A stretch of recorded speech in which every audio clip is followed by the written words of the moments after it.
एक निर्णय लेंगे कि अगला कदम हमारा क्या होगा। बस हम यही कहेंगे कि अभी राहत इंदौरी साहब का शायरी के साथ मैं लोगों युवाओं का जो हमारे धरने में आए हैं उनको दोष भरना चाहता हूँ कि अभी गनीमत है सब्र मेरा, अभी गनीमत है सब्र मेरा, अभी लबालब भरा नहीं हूँ मैं। अभी गनीमत है सब्र मेरा, अभी लबालब भरा नहीं हूँ मैं। और वो मुझको मुर्दा समझ रहा है, उससे कह दो अभी मरा नहीं हूँ मैं। ठीक है सर। वो कह रहा है कि कुछ दिन में मिटाकर रख दूंगा हस्ती तेरी, उससे कह दो ये उसकी आदत है जो हमें डरा रहा है। बड़े भाई राजेंद्र सिंह राजेंद्र यादव जी, आपने यहाँ आंदोलन किया, इस आंदोलन का तात्पर्य क्या है? ये जो आंदोलन है जिसका साफ तात्पर्य है, जो हम लोगों ने बैनर में भी लिखा, 19 साल पहले भारत के तत्कालीन रेल मंत्री श्री नीतीश कुमार जी और श्री लालू प्रसाद जी ने बिहटा औरंगाबाद रेल लाइन का शिलान्यास किया और शिलान्यास करके ये भी महती जनसभा में वादा किया, वचन दिया कि मैं आज शिलान्यास कर रहा हूं और कल से रेलवे में काम लग जाएगा। ये पूरे भारत जानता है ये रेलवे कोई साधारण जगह में नहीं लग रहा है।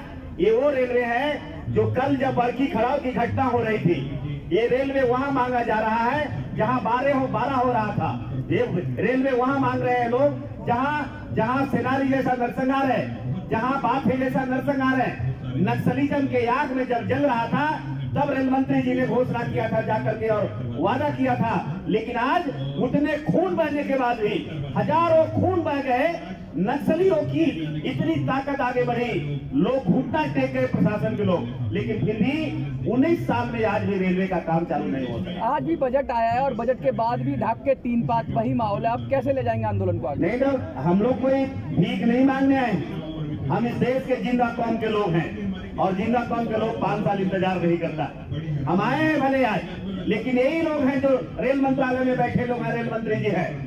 जब 2016 में जब सत्याग्रह करते करते आए थे, 118 किलोमीटर का पदयात्रा करते आया था, 118 किलोमीटर सत्य के लिए आग्रह किया, निवेदन किया था, डेलीगेशन दिया था।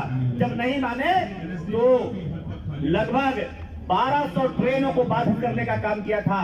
दिल्ली से बंगाल की खाड़ी, दिल्ली से डिब्रूगढ़, दिल्ली से आसाम तक एक भी ट्रेन नहीं निकली थी, यहाँ तक कि बॉम्बे भी सारा प्रभावित। क्या आंदोलन ही रहेगा या वोट की चोट भी की जाएगी? वोट की चोट तो होगी। जो एक जमाने 4 सांसद जो पुलाव खा रहे हैं पार्लियामेंट में बैठ करके, जो मजाक कर रहे हैं, हम उनके लिए मैं आज खास करके मैं कह रहा हूँ कि आपके लिए भी एमपी साहब बड़ी चुनौती होगी।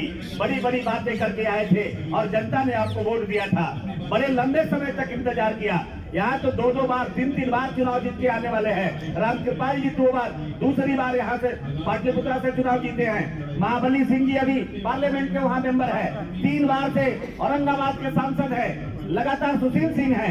तो आज जनता हिसाब किताब ले रही है। ये अगर काम कर लेते, अगर ये लोकसभा में खड़ा होकर के आंखें उठाकर बात कर लेते, आंखें मिलाकर के बात कर लेते, तो आज हमें यहाँ इस तरह से संघर्ष नहीं करना पड़ता, लड़ाई नहीं लड़ना पड़ता।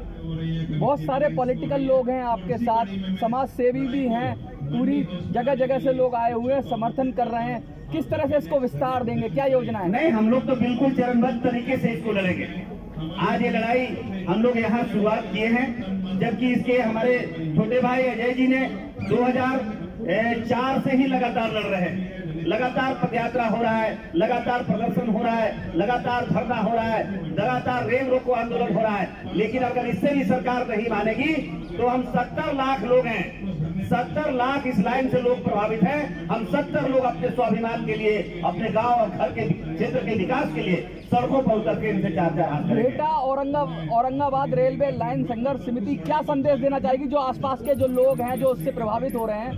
मैं यही संदेश, इस आंदोलन के माध्यम से हम लोग ये संदेश दे रहे हैं कि आज हमें जो लोकतंत्र में, डेमोक्रेसी में, संविधान ने जो अधिकार दिया है, हम वो काम कर रहे हैं। हम आवाज लगा रहे हैं, हम मीडिया के माध्यम से बता रहे हैं, अखबार के माध्यम से बता रहे हैं, सोशल मीडिया के माध्यम से बता रहे हैं, प्रदर्शन के माध्यम से बता रहे हैं, इंटेलिजेंसी से बता रहे हैं, तमाम पुलिस के जो सूत्र हैं उनके माध्यम से बता रहे हैं कि आप जागिए, आप गरीबों की आवाज सुनिए, आप मजदूरों की आवाज सुनिए, आप किसानों की आवाज सुनिए। आप एक तरफ से कह रहे हैं कि इस देश में हम मोनो की तोहफा देना चाहते हैं, आप इस देश में मेट्रो की तोहफा देने जा रहे हैं, आप इस देश में बुलेट की तोहफा देने जा रहे हैं, वंदे भारत की तोहफा दे रहे हैं। शर्म करो प्रधानमंत्री जी, जिस देश के आज इतने बड़े नक्सली बेकार कमजोर क्षेत्र में आप एक साधारण रेल नहीं दे रहे हैं, तो आप कहते हैं कि भारत की आत्मा गाँव में बसती है। क्या ये जो आप लेके बुलेट ट्रेन जा रहे हैं, आप अहमदाबाद से दिल्ली आप चालू कर रहे हैं, दिल्ली से अहमदाबाद चालू कर रहे हैं, तो क्या उसमें साधारण गरीब का बेटा उसमें यात्रा करेगा? क्या साधारण गरीब के बेटा को रेल नसीब होने वाला है? हम आज भी कह रहे हैं कि जो हम रेल मांग रहे हैं, जिसमें खादपति और करोड़पति दोनों बैठ सकता है, लेकिन आप जो रेलवे चलाने की सपना रखे हो, उसमें गरीब का बेटा उसमें सफर नहीं करने वाला है। राजेंद्र जी, मेरा एक सवाल है, आप लोग एडवोकेट भी लेके चल रहे हैं, साथ में 2004 से आप लोग संघर्ष कर रहे हो और 2023 आ गया, इतने डिले क्यों हो रहा है इस मामले को लेकर? अब मैं देखिए, इसका जवाब तो मैं नहीं दे सकता। हम अगर सरकार में होते, हम सत्ता में होते, मुझसे पूछते तो हम आंख नहीं मिलाते।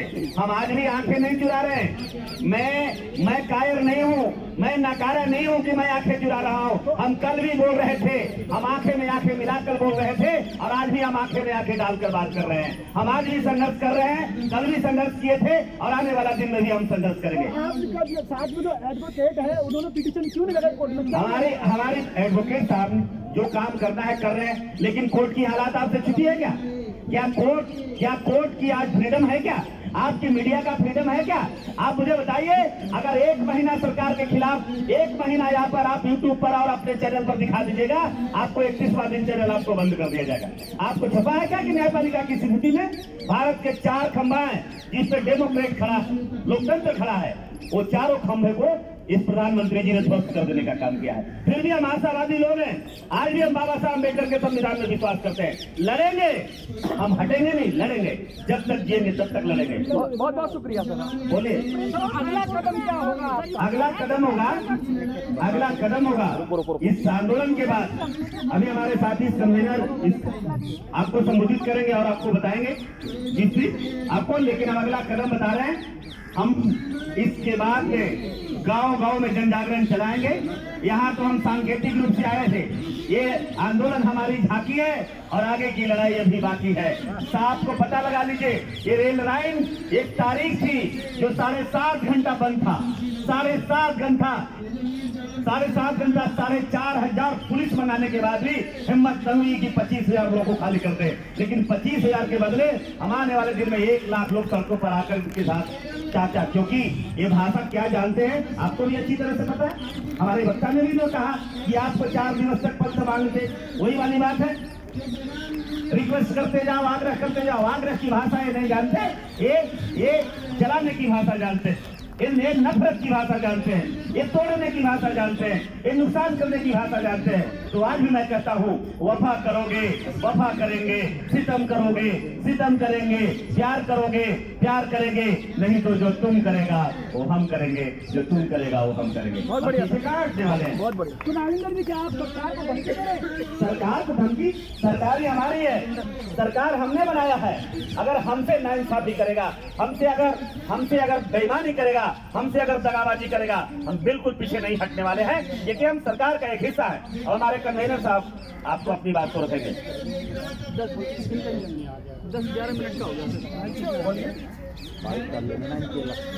सब सरकार कहती है कि देश तरक्की कर रहा है और आप यहाँ आंदोलन कर रहे हैं। देखिए, सरकार और कुछ मीडिया बंधु, सरकार के नज़र में और कुछ जो दलाल मीडिया है उनके नज़र में जो है शौचालय बन रहा है, इसी को विकास बोला जा रहा है। ये जो शौचालय घर घर में बन रहा है, इसी को लोग विकास बोल रहे हैं कि 70 साल में लोग शौचालय नहीं करता था, आज हम आए तो शौचालय कर रहा है, तो इसी को विकास मान रहा है। अगर विकास की बात है तो आप ये बताइए कि 1980 में चंद्रदेव प्रसाद वर्मा जी द्वारा ये उठाया गया था मुद्दा।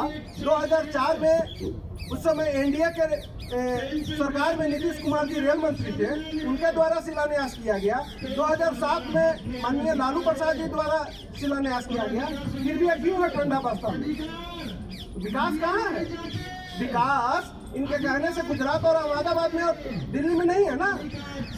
अभी भी 90% जो जनता है वो गांव में इस हालत में बेहाल है। आप जाकर लेटेस्ट अपडेट पाने के लिए हमारे चैनल क्लाउड न्यूज को अभी लाइक करें, सब्सक्राइब करें और बेल आइकन दबाना बिल्कुल ना भूलें।